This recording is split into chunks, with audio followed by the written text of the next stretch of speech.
வணக்கம் மக்களே. கருப்பு படம் சார்ந்து டைரக்டர் கிட்ட ஒரே ஒரு கொஸ்டின். அவரை நேர்ல பார்க்கும்போதே கேட்கணும்னு நினைச்சேன். ஆனா அவர் ரொம்ப பிஸியா இருந்தாரு, கேட்க முடியல. சோ இதுல நான் கேட்டே ஆகணும். இது ஒரு movie review and question answer session வச்சுக்கலாம். ஃபர்ஸ்ட் ஹாஃப்ல படம் பிளாஸ்ட், செம்ம மாஸ், பயங்கரமா இருந்தது.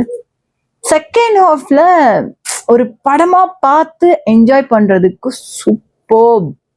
பட் இதுல ஒரு கருத்து கொடுத்திருக்காங்க. அது அவரே ஒரு விஷயம் சொல்லியிருக்காரு, அவருக்கு நடந்துச்சு அப்படின்னு சொல்லிட்டு. அப்போ அந்த படத்துல மக்கள் இப்ப யார நம்பணும்? கடவுளை நம்பணுமா இல்ல வக்கீல நம்பணுமா? அவங்க என்ன எடுக்கணும் என்ன அப்படிங்கறதே இல்லாம ஒரு குழப்பத்திலேயே படம் எடுத்து வச்சிருக்காங்க. இது நேர்ல கேட்க நினைச்சேன், கேட்க முடியல.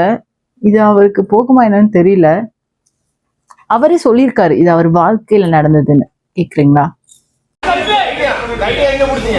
ஒரு வாட்டி என் கழுத்துல கட்டி வச்சு நகையை திருடிட்டாங்க. இதே மாதிரி பேசின் பிரிட்ஜ்ல தான். அப்ப வந்து என்ன பண்றதுன்னு தெரியல, போலீஸ் ஸ்டேஷன் போனேன். கம்ப்ளைண்ட் எடுத்துட்டு 2 நாள் நகையை கொடுத்துட்டாங்க. ஆனா கோர்ட்ல இருந்து வாங்குறதுக்கு 10 மாசம் ஆச்சு.